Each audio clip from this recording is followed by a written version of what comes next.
A senior citizen named Duke starts reading a love story to a female patient in his notebook at a contemporary nursing home. The narrative starts in 1940. Noah Calhoun, a farm lad from Seabrook Island, South Carolina, first meets Allie Hamilton, a 17-year-old heiress, at a carnival and falls in love. Until their well-intentioned friends manage to seduce them together, she consistently rejects his persistent advances. They later get to know one another while taking a moonlit stroll through a deserted Seabrook.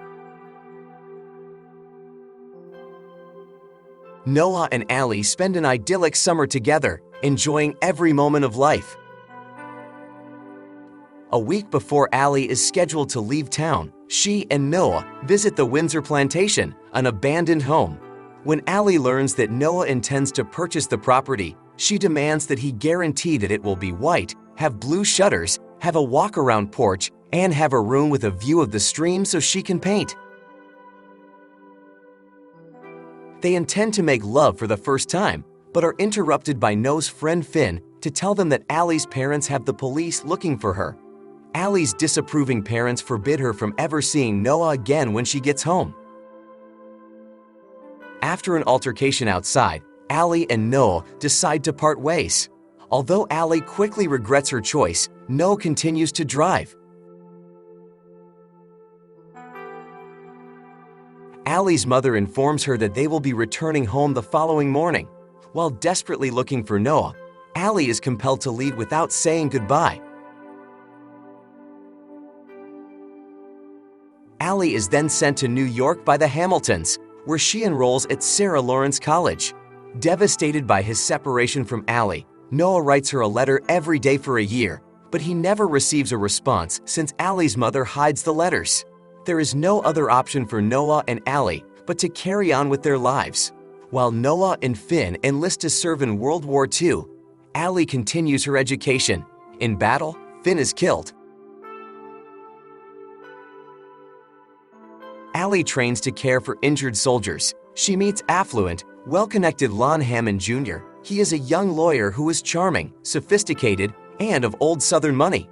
To the delight of Allie's parents, the two eventually become engaged, despite the fact that Allie can see Noah's expression when Lon proposes to her. When Noah arrives back at their house, he finds that his father has already sold it, so Noah may proceed with purchasing the Windsor Plantation. When Noah sees Allie and Lon kissing in a restaurant while in Charleston to file some paperwork, he begins to lose his mind and starts to believe that if he fixes up the house, Allie will come back to him.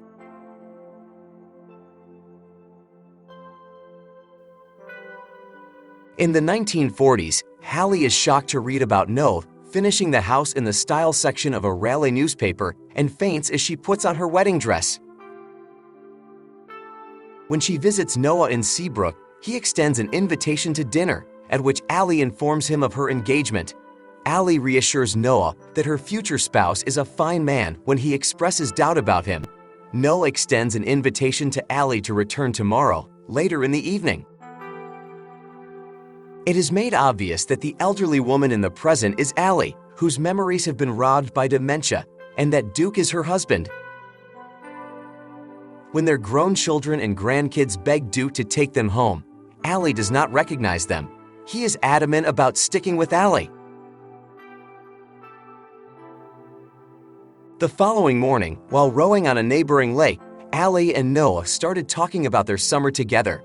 Allie demands to know why Noah never wrote to her as Noah rows to shore as a downpour begins.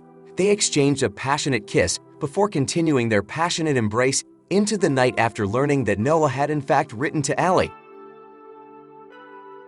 The following day, Allie's mother shows up at Noah's door and informs him that Lon has followed her to Seabrook after hearing about Noah from Allie's father. In order to demonstrate to Allie that she can connect to her current position, her mother takes Allie for a drive.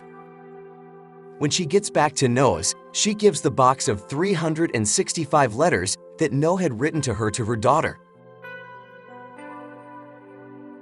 When they are alone, Noah asks Allie what she plans to do.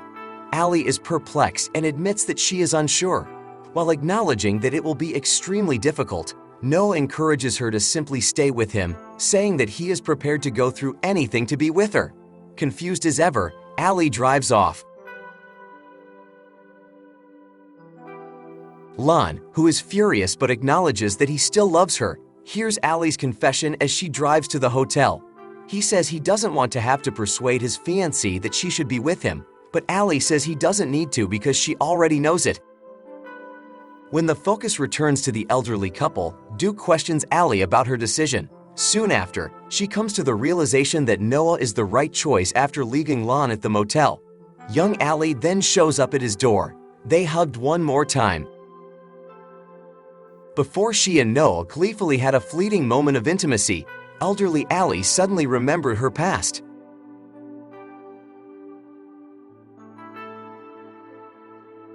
After initially learning of her disease, she had written their tale in the notebook herself with the request for Noah to read this to me, and I'll come back to you. But soon after, Allie relapses and again loses her memories of Noah. She becomes anxious and the accompanying doctor must tranquilize her. Noah finds it too tough to watch this, and he starts to cry. The following morning, Noah is discovered unresponsive in his bed and is taken to the hospital. He later transfers back to the intensive care unit of the nursing home. Later that evening, when he visits Allie in her room, she remembers once more.